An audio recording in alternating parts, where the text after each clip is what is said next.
ಧನುಸ್ಸು ರಾಶಿ, ಕೆಲಸದಲ್ಲಿ ಗಮನಾರ್ಹವಾದಂತಹ ಬದಲಾವಣೆಯನ್ನು ಕಾಣ್ತೀರಿ.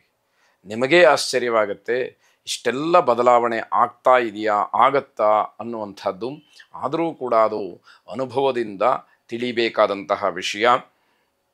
ಅಸೂಯೆಯಿಂದ ಜನ ನಿಮ್ಮ ಕೆಲಸಕ್ಕೆ ಅಡ್ಡಿ ಮಾಡ್ತಾರೆ. ನಿಮ್ಮನ್ನು ಕಂಡ್ರೆ ಆಗದೇ ಇರತಕ್ಕಂಥವ್ರು, ನಿಮ್ಮ ಬಗ್ಗೆ ಶತ್ರುತ್ವ ವಿರೋಧ ಇಟ್ಕೊಂಡಿರ್ತಕ್ಕಂಥವ್ರು, ನಿಮ್ಮ ಬಗ್ಗೆ ಹೊಟ್ಟೆ ಕಿಚ್ಚಿರ್ತಕ್ಕಂಥವ್ರು ನಿಮ್ಮ ಕೆಲವು ಕೆಲಸಗಳಿಗೆ ಅಡ್ಡಿಯನ್ನು ಮಾಡ್ತಾರೆ. ಅದನ್ನು ಅಗತ್ಯವಾಗಿ ಕಂಡುಹಿಡಿದು ನೀವು ಸರಿಪಡಿಸ್ಕೊಳ್ಳೇಬೇಕಾದಂತಹ ವಿಷಯವಾಗಿರುತ್ತೆ. ಸಂಬಂಧಿಕರ ಮದುವೆ ವಿಚಾರದಲ್ಲಿ ನಿಮಗೆ ಅವಮಾನವಾಗುತ್ತೆ. ನೀವು ಸುಮ್ಮನಿರ್ತಕ್ಕಂತಹ ಸ್ವಭಾವ ಅಲ್ಲ, ಏನೋ ಮಾತಾಡುವಂಥದ್ದು, ಇನ್ಯಾವುದೋ ಜವಾಬ್ದಾರಿಯಾಗಿ ಮಾತಾಡಬೇಕಾದಂತಹ ವಿಚಾರದಲ್ಲಿ ಮೂಗನ್ನು ತೂರಿಸ್ತಕ್ಕಂಥದ್ದು, ಇದರಿಂದ ಅವಮಾನವನ್ನು ಮಾಡಿಕೊಳ್ತೀರಿ. ನಿಮ್ಮ ಕೆಲಸ ಎಷ್ಟಿದೆಯೋ ಅಷ್ಟನ್ನು ಮಾತ್ರ ನೀವು ಮಾಡಿಕೊಂಡು ಹೋದರೆ ನಿಮಗೆ ಗೌರವ ಹೆಚ್ಚಾಗ್ತಕ್ಕಂಥದ್ದು. ಬೇರೆಯವರ ವಿಚಾರದಿಂದ ದೂರ ಉಳ್ಕೊಳ್ತಕ್ಕಂಥದ್ದೇ ಒಳ್ಳೆಯದು. ನಿಮಗೆ ಸಂಬಂಧ ಇಲ್ಲ, ನಿಮ್ಮ ಅಗತ್ಯತೆ ಆ ಕೆಲಸದಲ್ಲಿ ಇಲ್ಲ ಅಂತ ಗೊತ್ತಾದಾಗ, ಅಥವಾ ಅದಕ್ಕೆ ಸಂಬಂಧಪಟ್ಟಂತಹ ವ್ಯಕ್ತಿಗಳು ನಿಮ್ಮನ್ನು ದೂರ ಮಾಡ್ತಾ ಇದ್ದಾರೆ ಎನ್ನುವಂಥ ಸೂಕ್ಷ್ಮ ಗೊತ್ತಾದಾಗ, ನೀವು ಅವಮಾನ ಮಾಡ್ಕೊಳ್ಳೋದಕ್ಕಿಂತ ದೂರ ಉಳ್ಕೊಳ್ತಕ್ಕಂಥದ್ದು ಬಹಳ ಒಳ್ಳೆಯದಾಗಿರುತ್ತೆ. ಹೆಚ್ಚು ರಕ್ತದೊತ್ತಡದ ಸಮಸ್ಯೆ ಇರತಕ್ಕಂಥವರಿಗೆ ಇನ್ನೊಂದಷ್ಟು ಸಮಸ್ಯೆಗಳು ತೊಂದರೆಗಳು ಆಗ್ತಕ್ಕಂಥದ್ದಿದೆ. ವೈದ್ಯರು ಮತ್ತು ಔಷಧಿ ಇದಕ್ಕೋಸ್ಕರ ಹಣವನ್ನು ಹೆಚ್ಚಾಗಿ ಖರ್ಚು ಮಾಡಬೇಕಾದಂತಹ ಪರಿಸ್ಥಿತಿ ಇರುತ್ತೆ. ಸಾಯಿಬಾಬಾರನ್ನು ವಿಶೇಷವಾಗಿ ಪ್ರಾರ್ಥನೆ ಮಾಡಿ ಬಾಬಾರವರ ಅನುಗ್ರಹವನ್ನು ಪಡ್ಕೊಳ್ಳಿ. ಶುಭವಾಗಿ. ಮಕರ ರಾಶಿ, ಜವಾಬ್ದಾರಿಯಿಂದ ಮಾಡಬೇಕಾದಂತಹ ಕೆಲವು ಕೆಲಸಗಳಿಗೆ ಅಡ್ಡಿಯಾಗುತ್ತೆ. ಅಂದರೆ ಸರಿಯಾದಂತಹ ಯೋಜನೆಗಳಿಲ್ಲದೆ, ಪ್ಲಾನ್ ಇಲ್ಲದೆ ಮಾಡ್ತಕ್ಕಂತಹ ಕೆಲಸಗಳು, ತತ್ಕ್ಷಣದಲ್ಲಿ ತೆಗೆದುಕೊಳ್ತಕ್ಕಂತಹ ನಿರ್ಧಾರಗಳು ನಿಮಗೆ ಅಡ್ಡಿಯನ್ನು ಉಂಟು ಮಾಡುತ್ತೆ ಅಂತ ಅರ್ಥ. ಯಾರಿಗೆ ಸಹಾಯ ಗೌರವವನ್ನು ನೀವು ಸಲ್ಲಿಸ್ತೀರೋ ಅವರೇ ನಿಮಗೆ ಶತ್ರುಗಳಾಗ್ತಾರೆ. ಇದು ವಿಚಿತ್ರ ಅಂತ ಹೇಳಿ ಅನಿಸಿದ್ರೂ ಕೂಡ ಸತ್ಯವಾಗುವಂಥದ್ದು. ಕಾರಣ ಏನು ಅಂತಂದರೆ, ನೀವು ಯಾರಿಗೆ ಗೌರವ ಮಾಡಿದ್ರಿ, ಯಾರಿಗೆ ಸಹಾಯ ಮಾಡಿದ್ರಿ ಅದು ಮುಖ್ಯ ಆಗೋದಿಲ್ಲ, ನಿಮ್ಮ ನಡವಳಿಕೆ ಹೇಗಿದೆ ಅನ್ನುವಂಥದ್ದು ಬಹಳ ಮುಖ್ಯವಾಗುತ್ತೆ.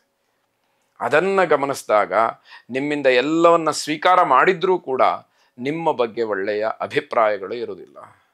ಹಾಗಾಗಿ ಅವರೇ ನಿಮಗೆ ಶತ್ರುಗಳಾಗ್ತಾರೆ. ನಿಮ್ಮ ಮಾತಿಗೆ ಬೆಲೆ ಕಡಿಮೆ ಆಗ್ತಕ್ಕಂಥದ್ದು. ಯಾರೂ ಕೂಡ ನೀವು ಆಡಿದಂತಹ ಮಾತನ್ನು ನಂಬಲಿಕ್ಕೆ ತಯಾರಾಗಿರುವುದಿಲ್ಲ. ನಿಮ್ಮನ್ನು ನೀವೇ ಹೊಗಳಿಕೊಂಡ್ರೆ ಏನು ಬಂತು ಅನ್ನುವಂಥದ್ದು ಪ್ರಶ್ನೆಯಾಗುತ್ತೆ. ಸಾರ್ವಜನಿಕ ಕ್ಷೇತ್ರಗಳಲ್ಲಿ, ಸಾರ್ವಜನಿಕ ಕೆಲಸಗಳಲ್ಲಿ ನೀವು ಭಾಗಿಗಳಾಗ್ತೀರಿ. ಆದರೆ ಅಲ್ಲೂ ಕೂಡ ನಿಮಗೆ ಏನೋ ಒಂದು ರೀತಿಯ ಸ್ಥಾನಮಾನದ ಬಗ್ಗೆ ಚಿಂತೆ, ಜನ ಏನು ಅಂದ್ಕೊಳ್ತಾರೋ, ಏನು ಮಾತಾಡ್ತಾರೋ ಅನ್ನುವಂತಹ ಒಂದು ಭಾವನೆ, ಆತಂಕ ನಿಮ್ಮನ್ನು ಕಾಡ್ತಾ ಇರುತ್ತೆ. ಜನ ನಿಮ್ಮನ್ನು ನಂಬಿದ್ದಾರೆ. ಅಂತಹ ಜನರ ಮನಸ್ಥಿತಿಯನ್ನು ಅರ್ಥ ಮಾಡಿಕೊಂಡು ಅವರ ಬಂಧುತ್ವವನ್ನು, ಅವರ ಸ್ನೇಹವನ್ನು, ಪ್ರೀತಿ ವಿಶ್ವಾಸವನ್ನು ನೀವು ಉಳಿಸ್ಕೊಳ್ಬೇಕು. ಇಲ್ಲದೇ ಇದ್ದರೆ ಅದು ನಿಮಗೆ ದೊಡ್ಡ ಮಟ್ಟದ ನಷ್ಟಕ್ಕೆ ಕಾರಣವಾಗುತ್ತೆ ಅಂತಕ್ಕಂಥದ್ದು. ಯಾರ ಜೊತೆಯಲ್ಲೂ ಕೂಡ ವಾದ ವಿವಾದಗಳನ್ನು ಮಾಡಬೇಡಿ. ಅಂತಹ ಒಂದು ಧಾರ್ಷ್ಟ್ಯ ನಿಮ್ಮಲ್ಲಿ ಇಲ್ಲವೂ ಇಲ್ಲ ಅಂತ ಹೇಳಬೇಕು. ಬೇರೆಯವರ ಜೊತೆಯಲ್ಲಿ ವಾದವನ್ನು ಮಾಡಿ ನಾನು ಗೆಲ್ತೀನಿ ಅಂತಕ್ಕಂಥದ್ದು ಕಡಿಮೆ ಪ್ರಮಾಣದಲ್ಲಿ ಇರುವಂಥದ್ದಾಗತ್ತೆ. ಶಕ್ತಿ ದೇವತಾ ಉಪಾಸನೆಯನ್ನು ಸರಿಯಾದಂತಹ ರೀತಿಯಲ್ಲಿ ಮಾಡಿ. ನೀವು ಮಾಡ್ತಾ ಇರಬಹುದು ಅಥವಾ ಮಾಡಲಿಕ್ಕೆ ಮನಸ್ಸಿರಬಹುದು, ಏನೇ ಇರಬಹುದು. ಅಲ್ಲಿ ಕ್ರಮ ವ್ಯತ್ಯಾಸ ಆಯಿತು ಅಂತಂದರೆ ವಿರುದ್ಧವಾದಂತಹ ಫಲವನ್ನು ನೀವು ಅನುಭವಿಸಬೇಕಾಗತ್ತೆ. ಅದರ ಪರಿಣಾಮ ಇದು ಅಂತ ಹೇಳಿ ಭಾವಿಸಬೇಕು. ಶುಭವಾಗಿ.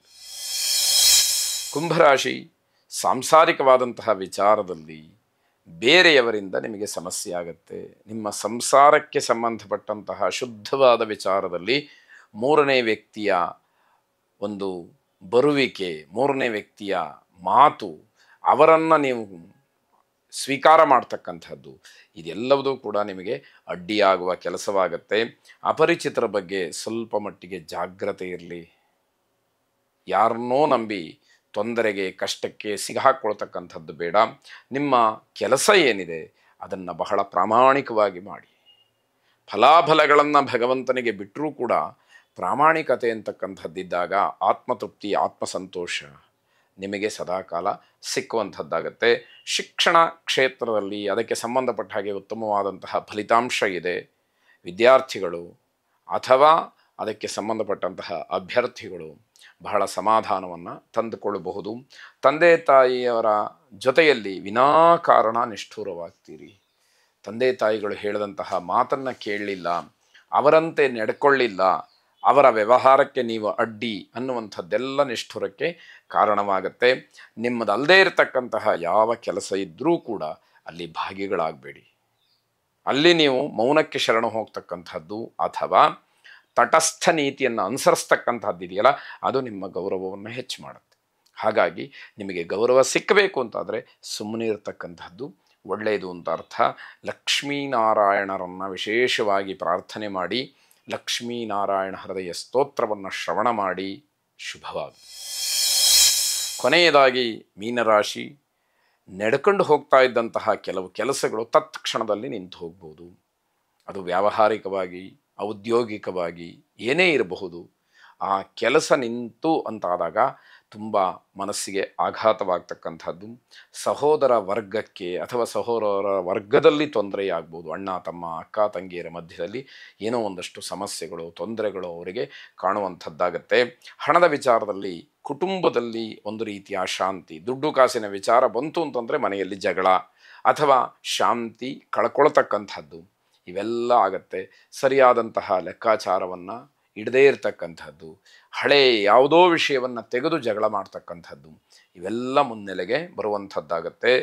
ಬೇರೆಯವರಿಂದ ಅವಮಾನಿತರಾಗ್ತೀರಿ. ಅದು ನಿಮಗೆ ಏನು ಅನ್ನಿಸದೇ ಇರಬಹುದು, ಆದರೆ ಜನ ಎಲ್ಲವನ್ನೂ ಕೂಡ ಗಮನಿಸ್ತಾ ಇರುತ್ತಾರೆ ಅನ್ನುವಂಥದ್ದು ಮುಖ್ಯವಾಗುತ್ತೆ. ಕಾನೂನಿನ ವಿಚಾರದಲ್ಲಿ ಸ್ವಲ್ಪ ಮಟ್ಟಿಗೆ ತೊಡಕಿದೆ, ಅದನ್ನು ಗಮನಿಸ್ಕೊಳ್ಬೇಕು. ನಾನು ಅಂದುಕೊಂಡಿರುವಂತಹ ರೀತಿಯಲ್ಲೇ ನಡ್ಕೊಂಡು ಹೋಗಿಬಿಡುತ್ತೆ ಅನ್ನುವಂತಹ ಒಂದು ಮೌಢ್ಯದಲ್ಲಿ ನೀವಿದ್ದರೆ ಅದು ದೊಡ್ಡ ಮಟ್ಟದ ತೊಂದರೆಗೆ ಕಾರಣವಾಗುತ್ತೆ. ಮಹಾಲಕ್ಷ್ಮಿಯನ್ನು ವಿಶೇಷವಾಗಿ ಪ್ರಾರ್ಥನೆ ಮಾಡಿ ಶುಭವಾಗಲಿ.